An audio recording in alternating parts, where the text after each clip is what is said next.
اعوذ باللہ من الشیطان الرجیم بسم اللہ الرحمن الرحیم لاکھوں درود و سلام حضرت محمد مصطفیٰ صلی اللہ علیہ وآلہ وسلم پر اور آل محمد پر۔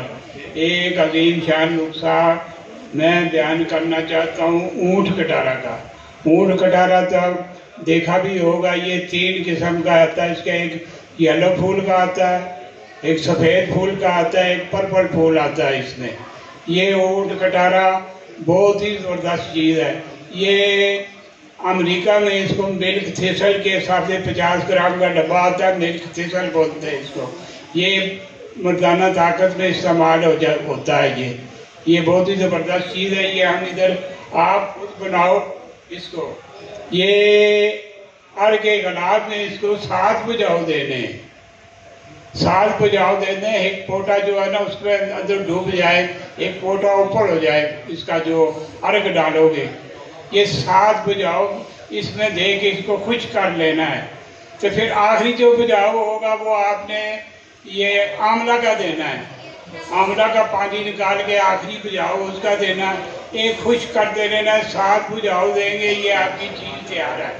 یہ ہیپاٹائٹس اے بی سی میں کام کرتا ہے۔ یہ اس بندے کو نہیں دینا ہے جس کو بریسٹ کینسر ہو یا بخت ہو، اس کو نہیں دینا ہے۔ باقی اس کے علاوہ جگر کے ہر مریض کو آپ دے سکتے ہیں۔ جو بھی مریض جگر کا ہوگا اس کو دے سکتے ہیں۔ یہ جو جسم کی سوجنیں آتی ہیں، ورم آ جاتا ہے، یہ ورم کو بھی ٹھیک کرتا ہے۔ یہ تذاب والی جو جلن ہوتی ہے بھی اس کو بھی ٹھیک کرتا ہے۔ یہ سکڑ جاتا ہے دماغ، جو سکڑے ہوئے دماغ کو پرواہ کرتا ہے۔ یہ سکڑا ہوا دماغ کو ٹھیک کرتا ہے۔ جو بھول جاتا ہے، جس کو یادداشت نہیں رہتی، یہ وہ بھی مرض کو ٹھیک کرتا ہے۔ اس کو کہتے ہیں نسیان۔ نسیان کی مرض کو بھی یہ ٹھیک کرتا ہے۔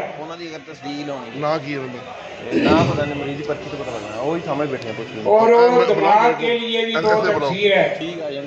اس کو بناؤ، سوجنیں جسم سے ختم کرتا ہے۔ جو بھی سوجن، جس سے کسی قسم کی بھی سوجن ہوگی، تذابیت کی ہوگی، جسم میں کوئی بھی سوجنیں ہوگی، یہ دور کرے گا۔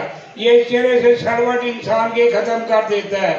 یہ اتنی انرجی دیتا ہے، اس کو بتواتر آپ کھاتے رہیں گے، آپ کھاتے رہیں گے، اتنی انرجی ملے گی آپ کو، آپ جدھر مرضی ہے سارا دن گھومو پھرو، بہت پاورفل انرجی ملے گی۔ یہ انرجی ہے، اس کو استعمال کرو۔ یہ زیادہ تر اس کو اونٹ کٹارہ رکھا ہے، یہ اونٹ کی پسندیدہ غذا ہے۔ تو یہ بناؤ اس کو، یہ جگر کے لیے بھی بہت اکثیر ہے۔ جسم کے درد وغیرہ، سوزش، کسی قسم کی بھی سوزش تذابیت ہے، وہ اس کو دور کر دیتا ہے۔ ایسی تذابیت بھی بنتی ہے جو ایسی تذابیت بنتی ہے جو سزاق کی ماد میں ہو جاتی ہے۔ سزاق ہوتا ہے، اس کو تذابیت بنتی ہے، تو سزاق ہو جاتا ہے۔ تو سزاق جب بگڑتا ہے تو یہ چھڑ جاتا ہے، جسم کا کینسر کی طرف چلا جاتا ہے۔ یہ ایسی مرضوں کو بھی ٹھیک کرتا ہے۔ صرف بریسٹ کینسر والے کو نہیں دینی ہے۔ یہ بریسٹ کینسر والے کے لیے بہت ہی نقصان دہ ہے، یہ اس کو نہیں دینا ہے۔ اس کے علاوہ ہر مریض کو آپ دے سکتے ہیں۔ یہ آپ کی تینوں یونٹوں کو بوسٹ کرے گا، دل، دماغ اور جگر، یہ تینوں یونٹیں بوسٹ کر دے گا۔ یہ بہت زبردست چیز ہے، تینوں یونٹ کے اوپر برابر کام کرے گا۔ آپ استعمال کریں گے، انرجی ملے گی، پھر آپ کو پتہ چلے گا واقعی کوئی چیز صحیح تھی۔